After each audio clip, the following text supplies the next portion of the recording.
जिसने कलम को शस्त्र बनाया, जिसने कलम को शस्त्र बनाया, अधिकारों का दीप जलाया, जिसने कलम को शस्त्र बनाया, अधिकारों का दीप जलाया, शोषितों की वेदना को संविधान में रूप दिलाया। ना जाति के बंधन माने, ना अन्याय को शीश झुकाया, ना जाति के बंधन माने, ना अन्याय को शीश झुकाया, सच के रथ पर चढ़कर जिसने हर बंद द्वार को फिर खुलवाया। गूंज उठे सभागार जहाँ पर, गूंज उठे सभागार जहाँ पर, उसकी बोली में विद्रोह था, पर हिंसा नहीं, बस तर्क विचार और आत्मगौरव का शोध था, बस आत्मगौरव का शोध था। ना राजा ना सामंत था, ना राजा ना सामंत था, ना किसी विरासत का वारिस था, फिर भी बना वो शिल्पकार जिसने भारत का भविष्य रचा।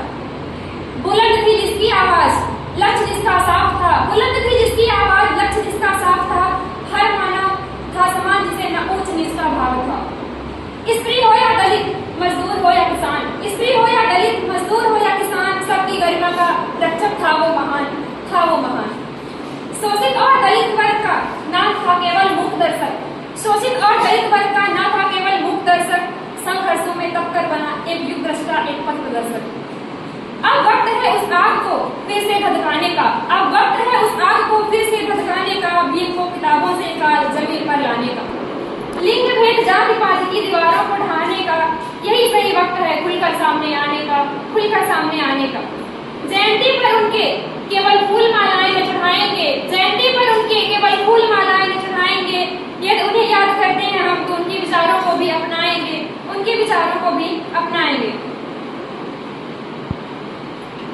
अगर मुझे भारत के सबसे बड़े सुधारक का नाम लेना हो, अगर मुझे भारत के सबसे बड़े समाज सुधारक का नाम लेना हो, तो मैं डॉक्टर साहब का नाम लूंगा। उन्होंने भारत की आत्मा में जहर बन चुके भेदभाव को सीधा चुनौती दी।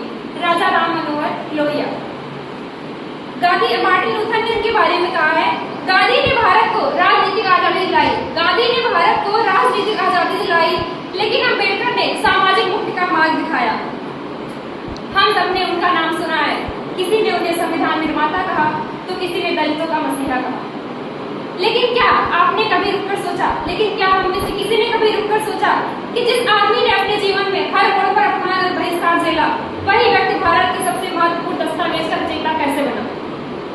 कैसे एक अछूत बालक जिसे स्कूल में पानी पीने तक नहीं दिया जाता था, इतिहास में ऐसा अमिट नाम बन गया कि आज भी उनके विचार सत्ता को चुनौती देते हैं। आज कोई लोग बाबा साहब को सिर्फ एक दलित नेता कहकर सीमित कर देते हैं, पर यह उनके साथ अन्याय है। बाबा साहब प्रत्येक भारतीय के लिए बराबर की प्रेरणा स्रोत रहे हैं और अभी भी हैं। आज बाबा साहब की जयंती के दिन हम आपको उनसे मिलवाना चाहते हैं। शुरुआत जहाँ कोई उम्मीद न थी, शुरुआत वहाँ से जहाँ कोई उम्मीद न थी। 1891 में एक महान परिवार में जन्मे भीमराव अम्बेडकर का जीवन जन्म से संघर्ष से घिरा हुआ था। स्कूल में उन्हें अछूत समझकर अलग बिठाया जाता, पीने का पानी छूने नहीं दिया जाता। उनके पास किताबें थी, प्रतिभा भी थी, लेकिन समाज की नजर में वह सिर्फ एक अस्पृश्य थे।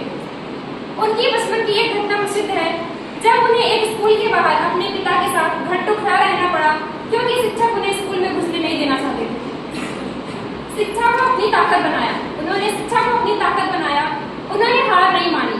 गरीब परिवार से होने के बावजूद बॉम्बे यूनिवर्सिटी से ग्रेजुएशन किया। इसके बाद उन्होंने अमेरिका के कोलंबिया विश्वविद्यालय और लंदन स्कूल ऑफ इकोनॉमिक्स से पीएचडी और डी लिटरेचर की डिग्रियां प्राप्त की। वह समय था जब भारतीय समाज में निचली जाति के लोग स्कूल में नहीं घुस सकते थे। वह समय था जब समाज में निचली जाति के लोग स्कूल में नहीं घुस सकते थे और अम्बेडकर दुनिया के सबसे प्रतिष्ठित यूनिवर्सिटी से शोध कर रहे थे। लेकिन वह पढ़ाई केवल उनके लिए नहीं थी। वह बार बार कहते थे, मैं इसलिए पढ़ रहा हूँ ताकि अपने समाज को उठा सकूं, ताकि अपने समाज को उठा सकूं। जब उन्होंने सवाल उठाना शुरू किया, भारत लौटने के बाद उनका पहला बड़ा आंदोलन था महार सत्याग्रह 1927।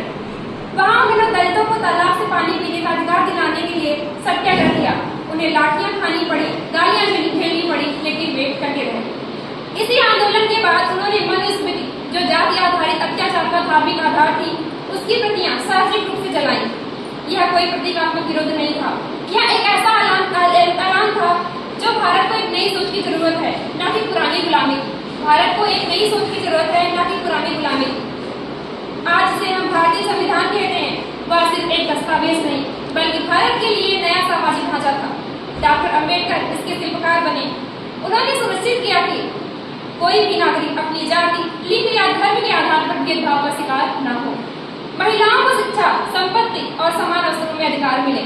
न्याय, स्वतंत्रता, समानता और बंधुत्व ये केवल नारे न रहे, संविधान की आत्मा बने। उन्होंने तलवार नहीं चलाई, लेकिन उनके शब्दों ने सदियों पुराना अत्याचार हिलाकर रख दिया। उन्होंने भले ही कभी कोई तलवार नहीं चलाई, लेकिन उनके शब्दों ने सदियों पुराना अत्याचार हिलाकर रख दिया। आखिरी विद्रोह, जब अम्बेडकर ने देखा कि हिंदू धर्म की संस्थागत संरचना में सुधार की कोई गुंजाइश नहीं है, तो उन्होंने बौद्ध धर्म की दीक्षा ली। 1956 में उन्होंने 5 लाख से अधिक लोगों के साथ बौद्ध धर्म स्वीकार किया। यह केवल धार्मिक परिवर्तन नहीं था, यह ऐलान था कि अगर धर्म हमें मनुष्य का सम्मान नहीं देता, अगर धर्म हमें मनुष्य का सम्मान नहीं देता, तो हम धर्म को बदल देंगे। उनके अंतिम शब्दों में शामिल था, मैं हिंदू पैदा हुआ हूँ, अब मेरे बस में नहीं था, लेकिन मैं हिंदू मरूंगा, यह मेरे हाथ में है। लेकिन मैं हिंदू मरूं या नहीं, यह मेरे हाथ में है। जय हिंद, जय भारत।